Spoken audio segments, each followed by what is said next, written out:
শ্রী গুরু প্রেমানন্দ নিতাই গৌর হরি হরি বল। অদ্য আমরা রাধাকুণ্ড স্থিত শ্রী শ্রী জগন্নাথ মন্দিরে হরিকথা প্রসঙ্গে শ্রবণ করিব বিবিধ বিগ্রহের সম্বন্ধে। আমাদের যে শ্রী শ্রী গোবিন্দ, গোপীনাথ, মদন মোহন, শ্যামসুন্দর ইত্যাদি শ্রী বিগ্রহের সেবা পূজা করিতেছি, সেই সমস্ত বিগ্রহগুলি কে কোথায় কিভাবে প্রকট করিয়াছেন এই সমস্ত সম্বন্ধে বিশেষ আলোচনা হইতেছে। জয় রূপ সনাতন ভট্ট রঘুনাথ শ্রীজীব গোপাল ভট্ট দাস রঘুনাথ এই ছয় গোসাই জবা ব্রজে কইলে বাস রাধা কৃষ্ণ নিত্য লীলা করিলা প্রকাশ। শ্রী শ্রী গৌরাঙ্গ মহাপ্রভুর কৃপায় এই সমস্ত গোস্বামীগণ শ্রী বৃন্দাবনে আগমন করিয়া লুপ্ত তীর্থকে ব্যক্ত করিয়াছেন এবং বিবিধ বিগ্রহের প্রকট করিয়াছেন ও বিভিন্ন শাস্ত্র গ্রন্থ প্রণয়ন করিয়া জীব কল্যাণ করিয়াছেন। আমাদের বিশেষ প্রসঙ্গ হইল, এই যে বিগ্রহগুলি যদি প্রকটিত না হইতো তাহলে আমরা কিভাবে ঠাকুরকে দর্শন লাভ করিতাম, চিন্তা করিতাম, সেই সমস্ত বিষয়ে বিশেষ আলোচনা হইতেছে। অধ্যকার বিশেষ প্রসঙ্গ হইল শ্রী শ্রী রাধা মদন গোপাল জি সম্বন্ধে। এই যে শ্রী শ্রী রাধা মদন গোপাল জিও তাহা কিন্তু আজকের নয়, সত্যযুগ থেকে চলে আসিতেছে। তাহা কখনো লুপ্ত হইয়া যাইতেছে, কখনো ব্যক্ত প্রকাশিত হইতেছে। এইভাবে চারি যুগে এই শ্রী বিগ্রহ নিত্য সেবা পূজা হইতেছে। আমাদের শ্রী শ্রীল অদ্বৈত প্রভু এই শ্রী বিগ্রহকে প্রকাশ করিয়াছেন, প্রচার করিয়াছেন, সেবা করিয়াছেন, নিজ হাতে এই বিগ্রহের সেবা করিয়াছেন। এই বিগ্রহ প্রাচীনকালে কোথায় ছিল এই সম্বন্ধে আমরা জানিতে গেলে প্রথমে আমরা জানিতে হবে শ্রী শ্রী অদ্বৈত প্রভুর শ্রী শ্রী রাধা মদন গোপাল জিউ সম্বন্ধে। শ্রী শ্রী রাধা মদন গোপাল জিউ অতীব অতীব গূঢ়, অতীব কঠিন তত্ত্ব। শ্রী শ্রী রাধা মদন গোপাল জিউ আমাদের কিভাবে ছিলেন সেই সম্বন্ধে আলোচনা হচ্ছে। প্রাচীন কালে এই শ্রী শ্রী রাধা মদন গোপাল জিউ ছিলেন কোথায় জানেন? প্রথমে সেবা পূজা করেছিলেন সেই মদন গোপালই মদন মোহন জিউ নামে প্রকটিত হইয়াছে এবং এইভাবে সেবা পূজা হইতেছে।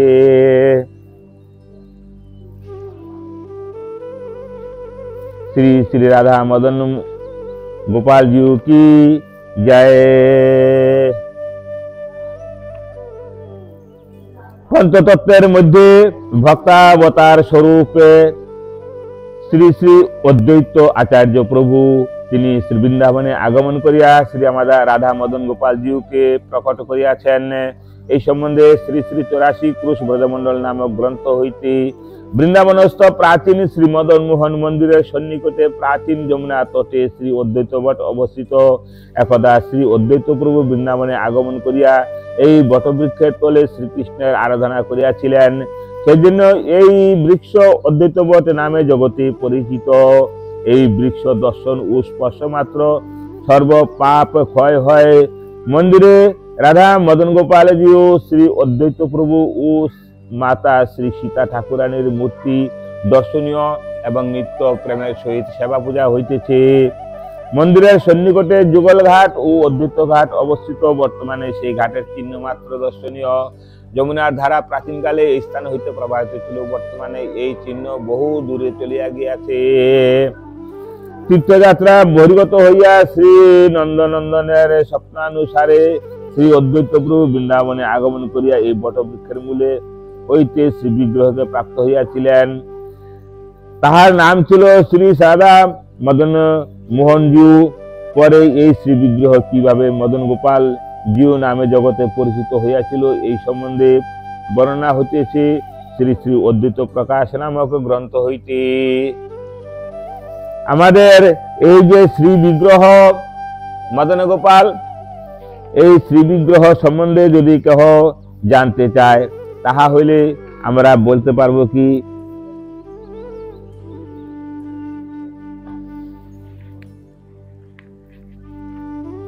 রাধা কৃষ্ণের নিত্য লীলা স্নানাদি দেখিয়া রাধা কৃষ্ণের যে নিত্য স্থান সেগুলি দর্শন করিয়া লীলাস্থানগুলি দর্শন করিয়া এক বটবৃক্ষ তলে রহিল শুতিয়া। শ্রী অদ্বৈত প্রভু যখন বৃন্দাবনে আগমন করিয়াছিলেন, তাহার পরে আমাদের রূপ সনাতন আগমন করিয়াছেন, ইহার মাধ্যমে প্রকাশিত হইতেছে। তিনি বৃন্দাবনের বিভিন্ন লীলাস্থান দর্শন করিয়া এই যমুনার তটে বটবৃক্ষের মূলে শুয়ে আছেন। শেষ রাত্রে নিদ্রা শেষে দেখেন স্বপন, শ্রী নন্দনন্দন আসি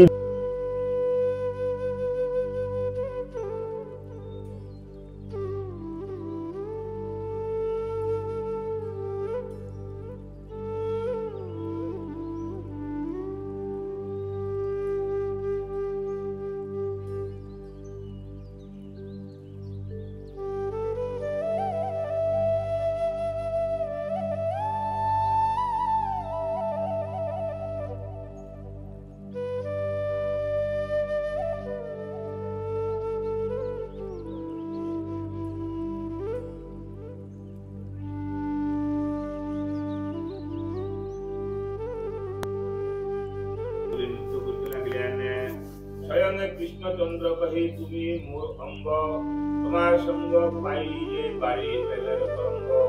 কাজেই তোমার এবং আমার নাই। ভূপেশ্বর শিব তহু বড় দয়াময়, জীবের মঙ্গল লাগি তোমার উদয়ে। লুপ্ত তীর্থ উদ্ধার আর ভক্তি পরাজয়ে, কৃষ্ণ নামে দিয়া কর জীবের নিস্তর। মোর এক দিব্য মূর্তি মহামণিময়, মদন মোহন নাম কুঞ্জ মধ্যে রয়ে। এই স্থানে বলতেন আমাদের শ্রী কৃষ্ণচন্দ্রজিও সাক্ষাৎ রূপে শ্রী অদ্বৈত প্রভুকে দর্শন দিয়ে বলছেন, তোমার অঙ্গ আমার অঙ্গের মধ্যে কোনো ভেদ নাই। কাজেই তুমি যে আমাকে এই স্থানে আগমন করিয়াছ, সেই লুপ্ত অবস্থায় আমি আছি, তুমি আমাকে ব্যক্ত করো, প্রকাশ করো এবং জগতে প্রচার করো। মোর এক দিব্য মূর্তি মহামণিময়, মদন মোহন নাম কুঞ্জ মধ্যে রয়। এই যে স্থানে আমি এক কুঞ্জের মধ্যে পালিয়াছি। দ্বাদশ আদিত্য তীর্থে যমুনার তীরে অল্প মৃত্তিকাতে আচ্ছাদিত কলেবরে আমি এই দ্বাদশাদিত্য টিলার নিচে যমুনার তটে মৃত্তিকার নিচে আবৃত অবস্থায় পড়ে আছি।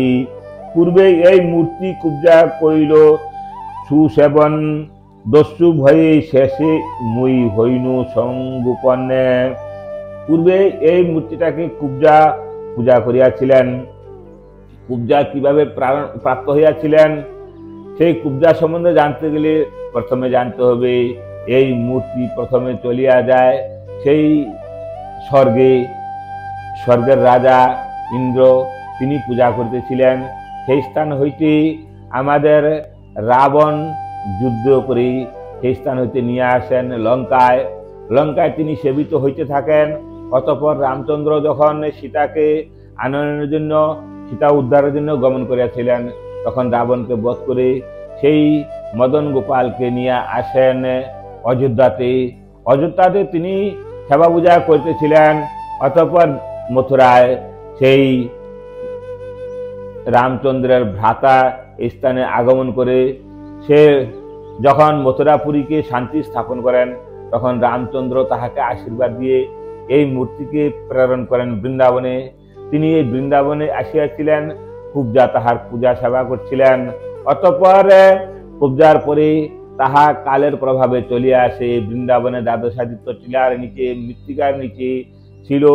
সেই মদন গোপালকে অদ্বৈত প্রভু বললেন যে, অদ্বৈত প্রভুকে জানালেন যে, শ্রীকৃষ্ণ জানালেন যে তুমি আমাকে মাটির নিচে হইতে উত্তোলন করিয়া আমার সেবা করো।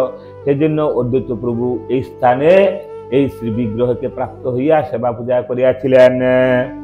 পূর্বে এই মূর্তি কুব্জা কইল সুসেবন, দস্যু ভয়ে শেষে মুই হইনু সংগোপন।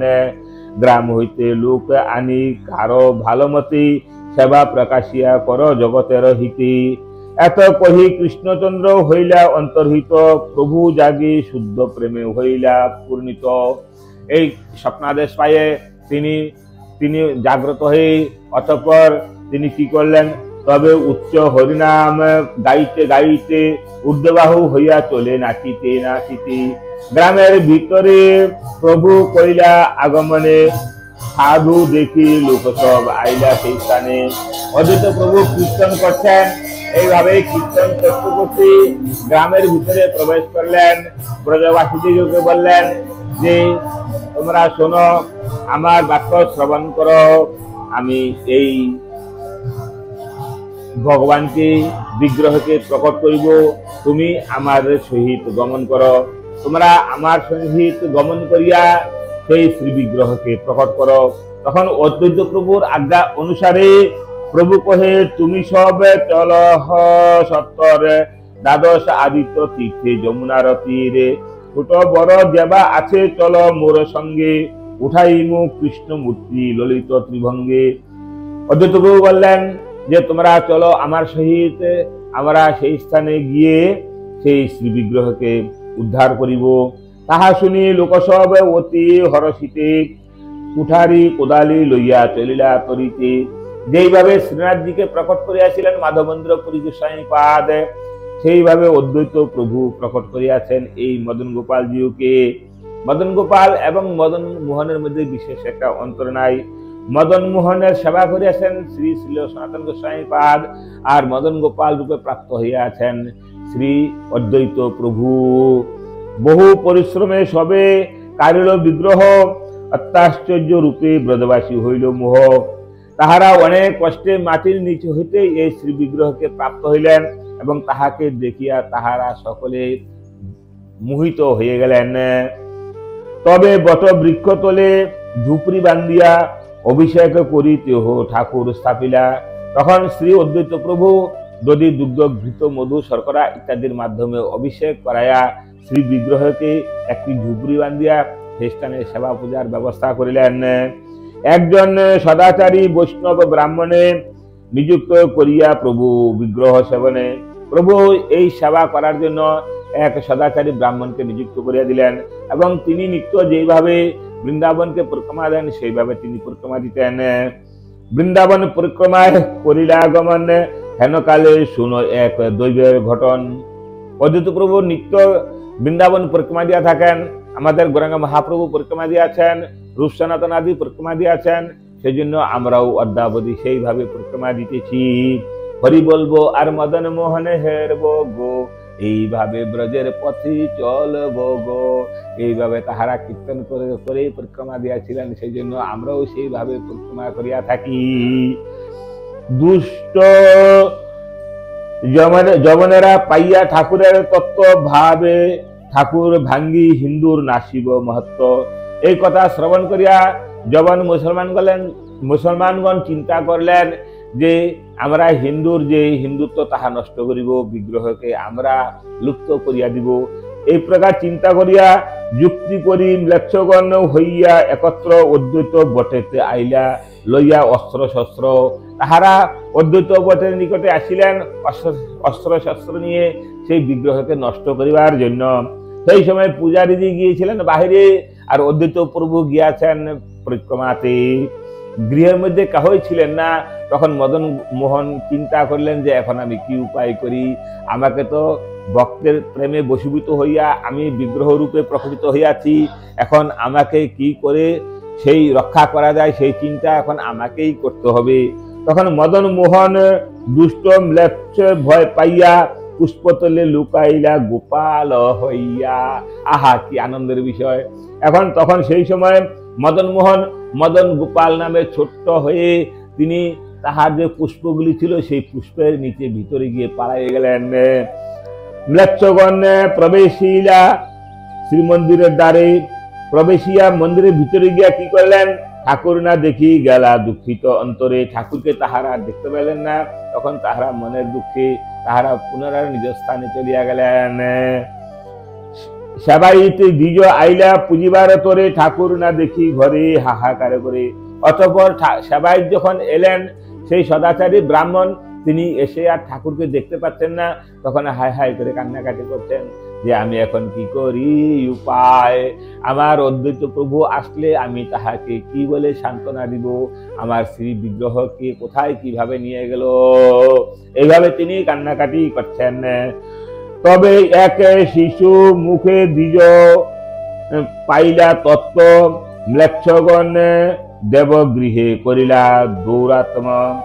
একটা শিশু সেই স্থানে দাঁড়িয়ে এই সমস্ত ঘটনাগুলি দেখিয়াছিলেন। তখন তিনি ব্রাহ্মণকে বললেন যে এই ঘটনা ম্লেচ্ছগণ আসিয়াছিল, মনে হয় তাহারাই সেই ঠাকুরকে নিয়ে চলিয়া গিয়াছেন। মনে ভাবে ঠাকুর লইয়া ম্লেচ্ছগণ গেলা, মোর প্রতি ভগবান নির্দয় হইলা।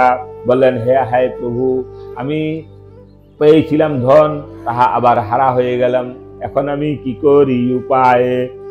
দুঃখিত হইয়া তিহ আহার না কইলা, সন্ধ্যাকালে চিরদ্বৈত প্রভু তাহা আইলা। সেই জন্য তিনি দুঃখিত মনে পূজারীজি কিছুই আহার করেন নাই, সেইভাবে ঠাকুরের ধ্যানে মগ্ন আছেন। সন্ধ্যার সময় অদ্বৈত প্রভু পরিক্রমা দিয়ে এই স্থানে আগমন করিলেন।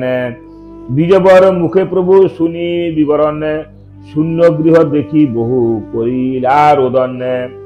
ব্রাহ্মণের মুখে এইভাবে এই ঘটনা শ্রবণ করিয়া অদ্বৈত প্রভু দুঃখিত হইয়া কান্নাকাটি করিতে লাগিলেন এবং কি বলিতে লাগিলেন। প্রভু কহে, কৃষ্ণ স্বয়ং দয়া করি আইলা, অপরাধ পাইয়া বুঝি পুনঃ পলাইলা। হায় হায় প্রভু, তুমি কৃপা করে আমার নিকটে আগমন করিয়াছিলে, হয়তো কোথাও আমার অপরাধ হইয়াছে, সেই জন্য তুমি পুনরায় আমার কাছ থেকে হারা হয়ে গেলে। এখন আমি কি করি উপায় করি। হায় হায় হায়, এহে প্রভু দেখা দাও আমাকে। মহাদুঃখী হইয়া প্রভু জলনা খাইলা, রাত্রিতে সেই বৃক্ষ মূলে শুতিয়া রহিলা। অদ্বৈত প্রভু এইভাবে কান্নাকাটি করছেন, কিছুই আহার করছেন না। আর কি করছেন, তিনি সেইভাবে বটবৃক্ষের নিচে শুয়ে আছেন। এবং তখন রাত্রিতে কি করলেন, একটি স্বপ্নাদেশ পাইলেন। স্বপ্ন দেখা দিয়া স্বয়ং মদন মোহন, হাসিয়া আচার্য কহে মধুর বচন। তখন সেই মদন মোহন আবার প্রভুর নিকটে দর্শন দিয়ে বললেন, হে আচার্য প্রভু, তুমি কোনো চিন্তা করিও না, তুমি কান্নাকাটি করিও না, আমি আছি তোমার নিকটে। আমার ভক্ত যে স্থানে থাকে আমিও সেই স্থানে থাকি। মদভক্ত যত্র গায়ন্তি তত্র তিষ্ঠামি নারদ। হে প্রভু, তুমি কোনো চিন্তা করিও না। এইভাবে তাহাকে সান্ত্বনা দিতে লাগিলেন। বলিলেন কি, স্বপ্নে দেখা দিয়া স্বয়ং মদন মোহন হাসিয়া আচার্য কহে মধুর বচন। উটহ অদ্বৈত মুই ম্লেচ্ছগণ ভয়ে, গোপাল হইয়া লুকাইল পুষ্পান্তরে। যখন মুসলমানগণ আসিয়াছিলেন আমাকে নেওয়ার জন্য, তখন আমি তোমার প্রেমে বশীভূত হইয়া আমি তাহাদের নিকটে গমন করি নাই। আমি ছোট্ট একটা গোপাল রূপে আমি এই পুষ্পের তলায় শুয়ে আছি, তুমি আমাকে উত্তোলন করে আবার সেবা চালু করো।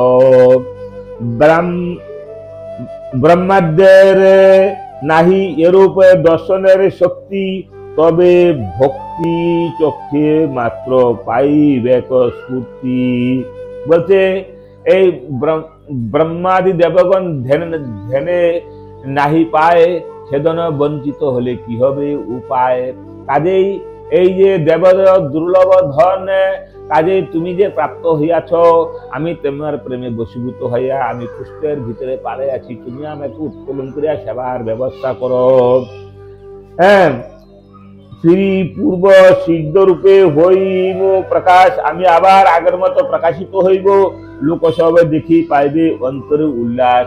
এইভাবে তোমার আমার যে প্রেম তাহা লোকে শ্রবণ করিয়া অত্যন্ত আনন্দিত হইবেন।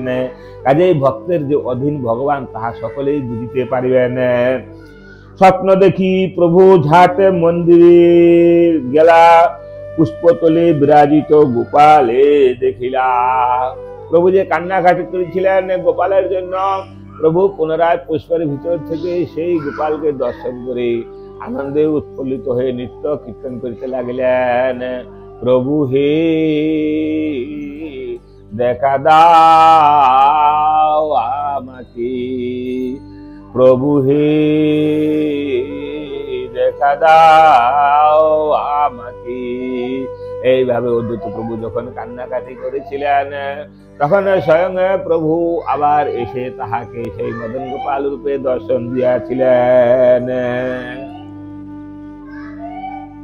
কাজেই স্থানে বলছেন, নিখিল মাধুর্য পূর্ণ রসামৃত মূর্তি, দেখি শুদ্ধ প্রেমে কান্দে বাহ্য নাহি স্ফূর্তি। ক্ষণে স্তম্ভ ক্ষণে কম্প রোমাঞ্চিত কায়, ক্ষণে হরি বলি নাচে ক্ষণে মূর্ছা যায়। অদ্বৈত প্রভু এইভাবে কান্নাকাটি করছেন প্রভুর প্রেমে বশীভূত হইয়া। কাজেই ভক্ত এবং ভগবান এইভাবে প্রেমে তাহাদের সঙ্গে লীলা খেলা করিয়া থাকে। কখনো কাঁঠাল চুরি করে, কখনো সেই বনে গিয়ে লবণ সে ভক্তের নিকট থেকে লবণ যাচাই করে খায়, আবার কখনো বা শাক পাত এনে খেয়ে থাকেন।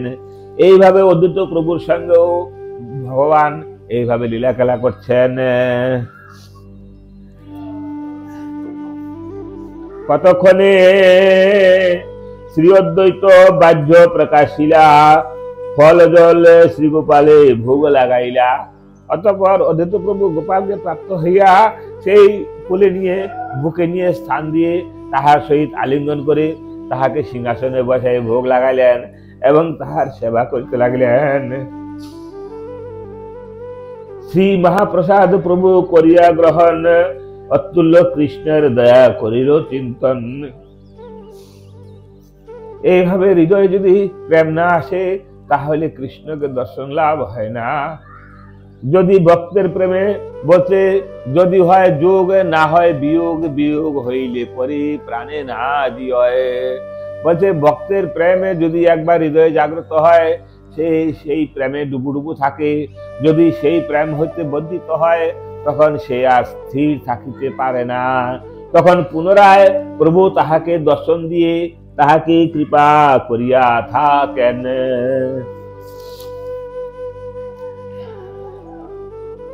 প্রভাতে উঠিয়া প্রভু প্রাত স্নানে গেলা, যমুনা তীরে সেই বিপ্রে দেখা পাইলা।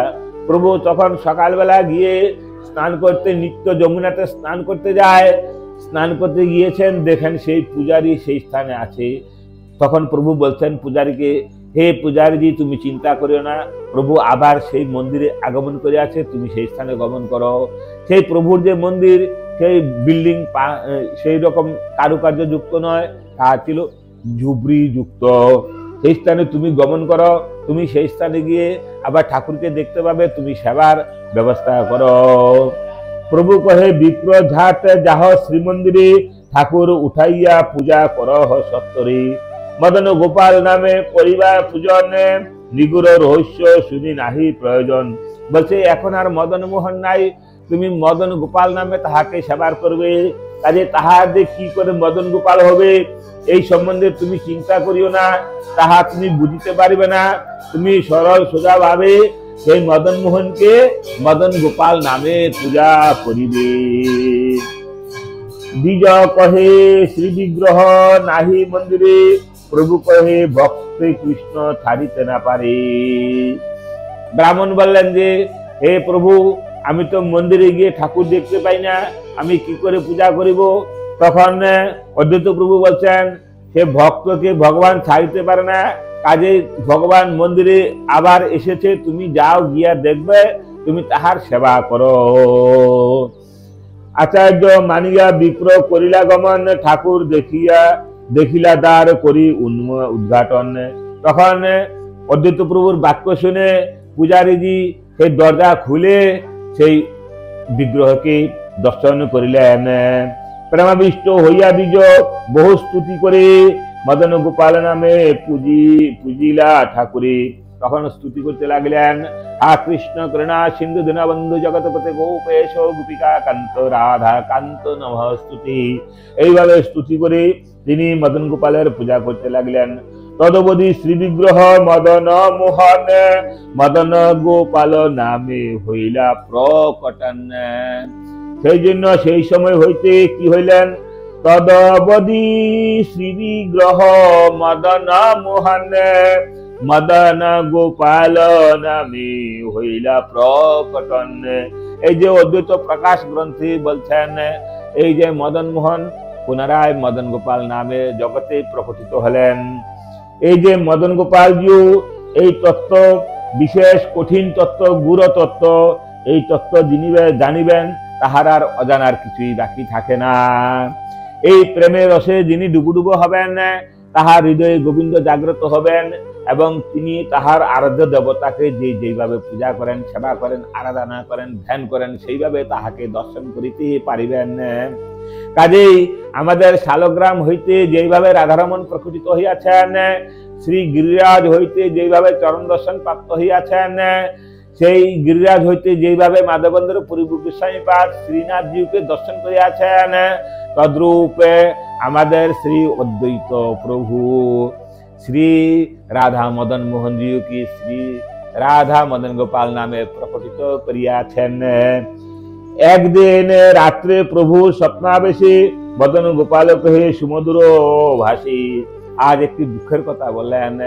মদন গোপাল একদিন রাত্রে অদ্বৈত প্রভুকে বলছেন দুঃখের কথা, অদ্বৈত প্রভুর দুঃখের কথা, জগতের হিতের কথা।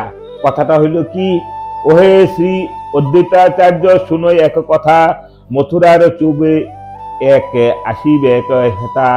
তোমার নিকটে মথুরার এক চুবের রমণী, তোমার নিকটে চৌবের মানে এক জাতি, সে ব্রাহ্মণ, এই ব্রজবাসী, তিনি তোমার নিকটে আগমন করবেন।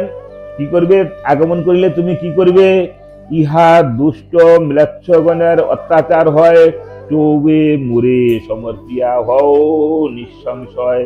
বলছে এই স্থানে মুসলমানের জবনদের খুব অত্যাচার হইতেছে, কখন যে কোথায় কে কিভাবে নিয়ে যাবে তার কোনো ঠিকানা নাই। কাজেই তুমি আমাকে মথুরা চৌবের গৃহিণীর নিকটে অর্পণ করে দিও, আমি সেইখানে গমন করিয়া তাহার সেবা পূজায় লিপ্ত থাকিব, সেই স্থানে নিশ্চিন্তে আমি সেবাতে মগ্ন থাকিব, তাহার জন্য তোমার কোনো চিন্তা করিতে হইবে না। এই কথা শুনে প্রভু আবার পুনঃ আইলো মাথায় করাঘাত। হায় হায় প্রভু, কি করি উপায়? তুমি কেন আমার সহিত একবার দর্শন দিচ্ছ, আবার লুকিয়ে যাচ্ছ, আবার দর্শন দিচ্ছ, আবার কেন আমার নিকট হইতে চলে যাচ্ছ? যে প্রকার বিল্বমঙ্গল ঠাকুরকে বলিয়াছিলেন, তিনি যখন বৃন্দাবনে আসতেছিলেন, তিনি কি করলেন? তিনি রাস্তায় এক রমণীকে দেখে সেইভাবে ভাবিত হইয়াছিলেন। অতঃপর তাহার সেই কাঁটা দিয়ে তাহার চক্ষু দুটিকে যখন নষ্ট করে দিলেন, তখন তিনি আর রাস্তা দেখতে পাচ্ছেন না, কিভাবে বৃন্দাবনে যাবেন। তখন স্বয়ং ভগবান যখন 16 আনা আত্মসমর্পণ হয়ে গেল, তখন স্বয়ং ভগবান তাহাকে হাতে ধরে বলছেন, চলো তুমি আমার সহিত, তুমি কেন কান্নাকাটি করছো? তুমি বৃন্দাবনে যেতে পারছো না, আমি তোমাকে বৃন্দাবনে নিয়ে যাব। তখন তিনি বলছেন, তুমি কে? আমি তো তোমাকে জানি না। বলছে, আমি এক গোয়াল বালক। কৃষ্ণ কিন্তু আসছেন গোয়াল বালক রূপে। বলছে, আমি এই স্থানে গোচারণ করি, এই স্থানে নিবাস করি। তুমি কোথায় রাস্তা যদি কণ্টক থাকে দেখতে পারবে না, যদি কুয়া থাকে দেখতে পারবে না, তোমার কষ্ট হবে, সেজন্য আমি তোমাকে বৃন্দাবনে নিয়ে যাব। তখন তিনি চিন্তা করলেন বিল্বমঙ্গল যে এই তো সেই, কেননা তাহার ভগবানের অঙ্গ যদি স্পর্শ হয় তাহলে কি প্রকার হয়, আর তাহার যে অঙ্গের, সেই অঙ্গের যে গন্ধ, সুমধুর গন্ধ, তাহাতে তিনি ভাবিত হয়ে গেলেন। তখন ভগবান চিন্তা করলেন যে সে তো আমাকে বুঝতে পেরেছে, কাজে তখন ঝাড় তার হাত থেকে ছেড়ে দিয়ে চলে গেলেন। তখন তিনি বললেন যে হে প্রভু, তুমি চলে গেলে আমার কোনো দুঃখ নাই, তুমি হাত থেকে তো চলে গেলে, কিন্তু আমার হৃদয়ে যে বসে আছো, দেখি তুমি আমার হৃদয় থেকে কি করে যাবে। তখন ভগবান তাহাকে দর্শন দিলেন, তাহার চক্ষু দুটি আবার ভালো করে দিলেন। এইভাবে ভক্তের প্রেমে ভগবান বশীভূত হইয়া কত কিছু ভাবে লীলা করিয়া থাকে। শ্রী অদ্বৈত কহে শুন মদন গোপাল, প্রভু মোর প্রাণধন আত্মা রাম বললে, তোমার বিনু কইছে মই ধরিব জীবন, জীবন অর্থাৎ জল বিহীন জইছে মিনের পতন। বলছে, হে অদ্বৈত, তুমি কোনো চিন্তা করে না, তুমি কান্নাকাটি করিও না। যেইভাবে জলের মধ্যে মাছ থাকে, তাহাকে যদি তীরে তুলে দেওয়া হয়, সে কিন্তু ছটফট করে মরে যায়। কাজে তোমার নিকট হইতে আমি যে মথুরায় চলিয়া যাইব, কিন্তু আমি তোমার হৃদয়ে সদা থাকিব। কাজেই তুমি এবং আমি, তাতে কোনো ভেদ নাই, সেজন্য তুমি কান্নাকাটি করিও না। তুমি আমাকে চোবের রমণীর নিকটে প্রদান করিয়া দাও। তাহা শুনি হাসি কহে মদন গোপাল, তোর বশীভূত মুই হই চিরকাল। তোমা বিনা হয় মোর লীলার পুষ্টিতা, যাহা তুমি তাহা মোর হয় নিত্য সত্তা। মোর এই সিদ্ধ মূর্তি করি সমর্পণ, দয়া করি কর ভক্তের অভিষ্ট পূরণ। বলছে চোবের রমণীও এইভাবে তপস্যা করছেন তাহাকে আমাকে লাভ করার জন্য, কাজেই আমি সেই স্থানে গমন করিব, তুমি আমাকে তাহার নিকটে প্রদান করো। এখন অদ্বৈত প্রভু এই কথা শুনে আবার কান্নাকাটি করিতে লাগলেন। প্রভু হে, কেন মুরি দেখা দিলে, দেখা দিয়ে জ্বালা কেন এত বাড়ালে। প্রভু হে, কেন মুরি দেখা দিলে, দেখা দিয়ে চলে গেলে হৃদয়তে জ্বালা দিলে। এইভাবে তিনি কান্নাকাটি করছেন, আর মথুরার চোবের রমণীর নিকটে তিনি তাহাকে প্রদান করিয়া দিলেন। আর বলছেন, হে মদন গোপাল, তুমি তো চলিয়ে যাচ্ছ, কিন্তু আমার হৃদয় হইতে তুমি তো যাইতে পারিবে না। সেই জন্য দ্বাদশাদিত্য টিলার নিচে, যেই বটবৃক্ষের নিচে বসিয়া অদ্বৈত প্রভু তপস্যা করিয়াছিলেন, যেই বটবৃক্ষের নিচে হইতে মদন মোহনজিউকে মদন গোপাল রূপে প্রাপ্ত হইয়াছিলেন, সেই বটবৃক্ষ অদ্যাবধি দর্শনীয়।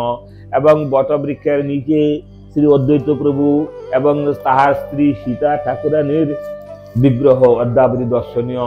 এবং মন্দিরের ভিতরে শ্রী শ্রী রাধা মদন গোপাল জিউর শ্রী বিগ্রহ অদ্যাবধি দর্শনীয়।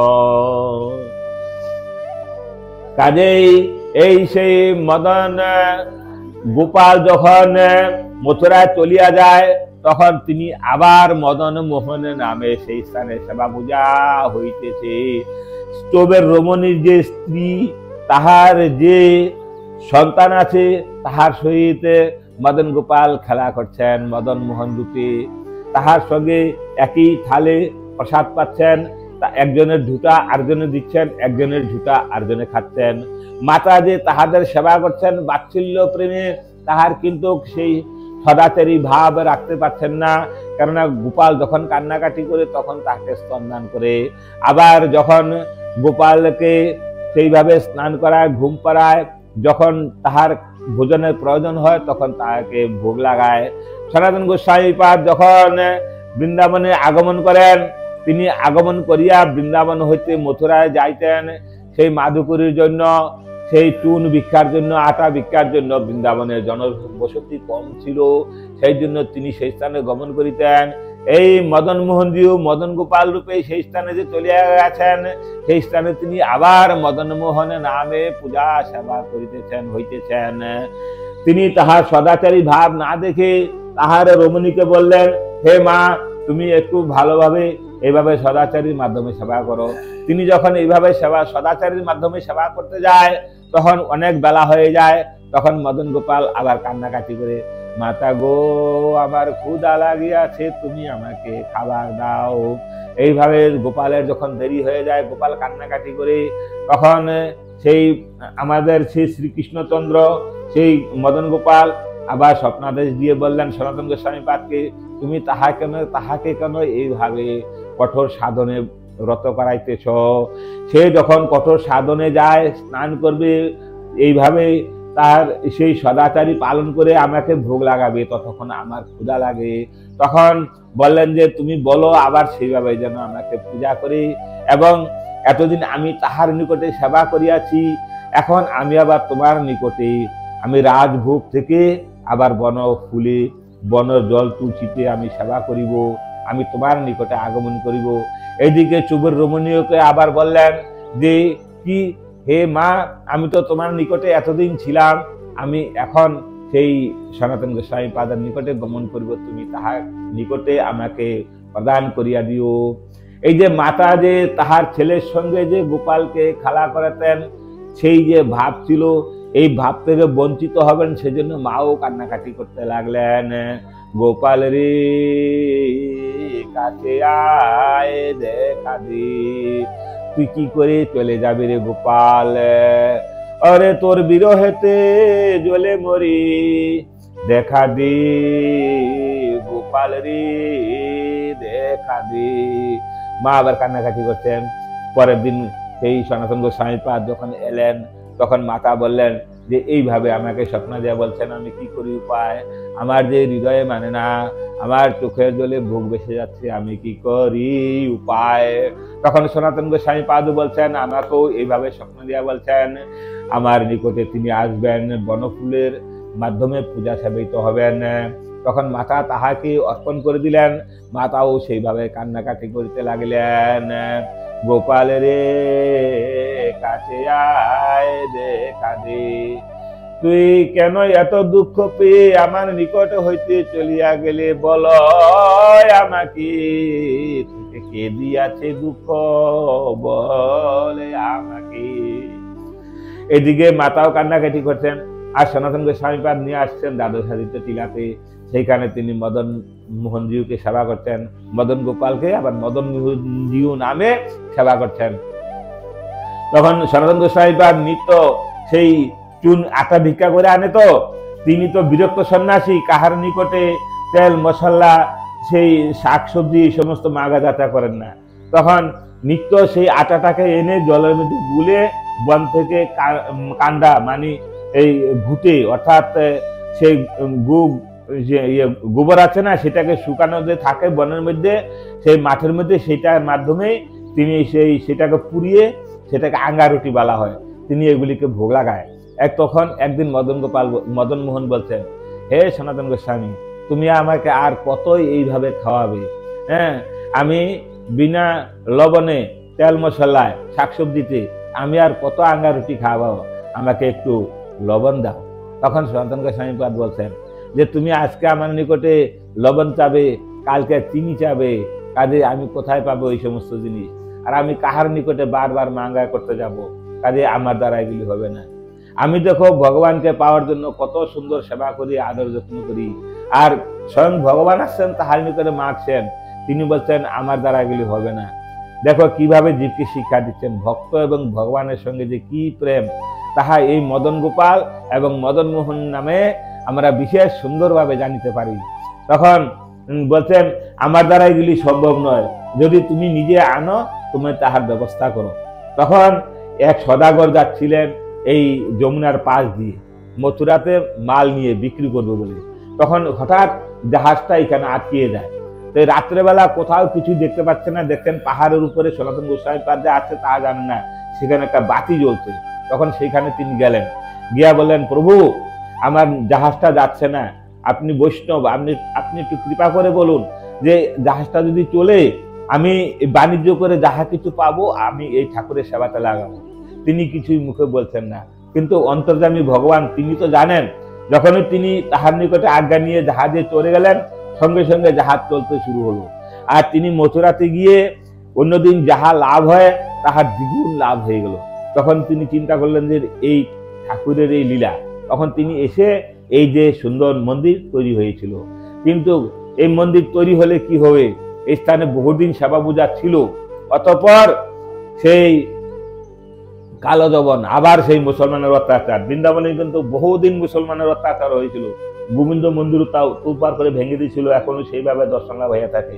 কাজেই সেইভাবে যখন হচ্ছিল, কি হলো, সেই মদন গোপালের অশেষ আদেশে অদ্বৈত প্রভু সেই মথুরাস্থ চৌবের রমণীকে তাহা প্রদান করিলে, সেই চৌবের রমণী মদন গোপালজিউকে মথুরায় নিয়ে গিয়ে মদন মোহন নামে সেবা পূজা করতে লাগলেন। স্বর্গস্বামীর অন্যতম শ্রী সনাতন গোস্বামী পাদ তাহাকে পুনরায় এনে এই স্থানে সেবার ব্যবস্থা করিলেন। অতঃপর কি করলেন জানেন, একদিন কি করলেন, কিছু সময় পরে উৎকলের মহারাজ সে প্রতাপরুদ্রের পুত্র পুরুষোত্তম জানা, তিনি এই দুটি রাধারানীর মূর্তি পাঠালেন। তাহাদের পাশে রাধারানী ছিল না, কিন্তু সেই পূজারীকে আপনার আবার স্বপ্নাদেশ দিয়ে জানাইলেন, তিনি চেয়েছিলেন একটা দিবেন গোবিন্দকে, একটা দিবেন মদন মোহনকে, কিন্তু পূজারীকে স্বপ্নাদেশ দিয়ে বললেন যে বড় বিগ্রহটা হলো ললিতা সখী আর ছোট বিগ্রহটা হলো রাধারানী। কাজে তুমি দুটাকে আমার পাশে স্থাপন করো। সেই জন্য এই মদন মোহনের পাশে বাম পাশে হইল রাধারানী আর ডান পাশে হইল ললিতা সখী। যেভাবে মাতা জাহ্নবীর সম্বন্ধে আলোচনা করেছি, গোপীনাথ সম্বন্ধে আঁচল ধরে টেনে নিয়ে গেছিল, বাম পাশে হইল রাধারানী, ডান পাশে হইল মাতা জাহ্নবী। কাজে এইভাবে স্থাপিত হইল। অতঃপর জাহ্নবী মাতা সেই পুনরায় গোবিন্দ দেবজির জন্য সে রাধারানীকে এনে অভিষেক করে বাম পাশে স্থাপন করেন। এখন বলছেন কিছুকাল পরে কালা পাহাড়ে বৃন্দাবনে ঠাকুরের মন্দিরের উপর উৎপাত করতে থাকিলে কি বলেন, জয়পুরের রাজা জয় সিং শ্রী ভগবত প্রেরণায় প্রেরিত হইয়া শ্রী মদন মোহনজিকে গাড়ি যুগে আপনার রাজধানীতে আনয়ন করিতেছিলেন, কিন্তু পথিমধ্যে করলি নামক স্থানে শ্রী মদন মোহনের গাড়ি অচল হইয়া যায়, অর্থাৎ তিনি সেই স্থান হইতে আর কোথাও যাবেন না।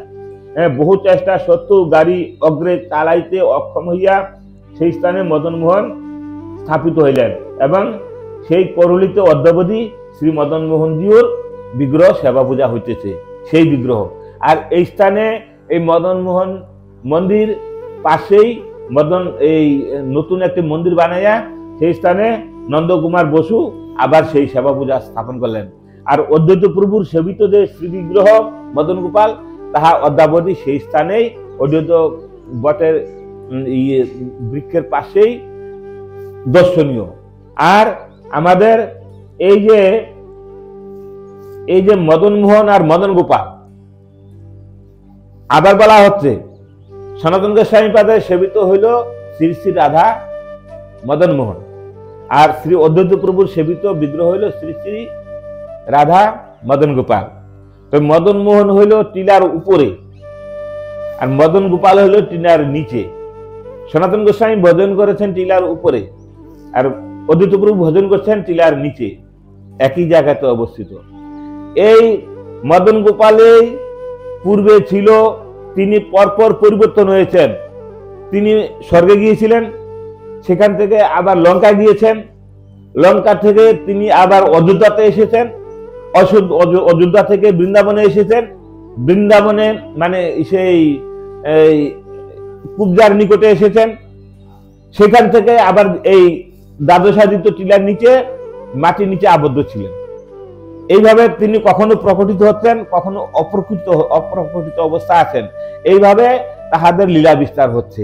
কাজেই এই যে বলছেন যেই গৌর সেই কৃষ্ণ সেই জগন্নাথ, কাজেই যেই কৃষ্ণ সেই মদন মোহন, সেই মদন গোপাল, সেই রাধারমন একই। ভক্তের প্রেমে বশীভূত হয়ে ভগবান কখনো শ্রী রাধা প্রেম ভিখারী, কখনো মদন গোপাল, কখনো ভক্তের প্রেমে বশীভূত হয়ে ইন্দ্রদুম্ন রাজার নিকট হয়ে গেলেন জগন্নাথজি। কাজেই যেই গৌর সেই কৃষ্ণ সেই জগন্নাথ। রাধার ভাবকান্তি আর বিলাস নিয়ে শ্রীকৃষ্ণই নদে এসে গৌর হলেন। কাজেই তত্ত্বেতে এক, কেবল ভক্তদের প্রেমে বশীভূত হয়ে ভগবান বিভিন্ন স্থানে বিভিন্ন রূপে প্রকটিত হয়েছেন, ইহাই একমাত্র তারতম্য। কাজে আমরা এইভাবে মদন গোপাল জি সম্বন্ধে শ্রবণ করিয়াছি, মদন মোহন জি সম্বন্ধে শ্রবণ করিয়াছি, আগামীকাল আবার শ্রবণ করিব। এগুলি হলো বিরহের বিষয়। নিতাই গৌর হরিব।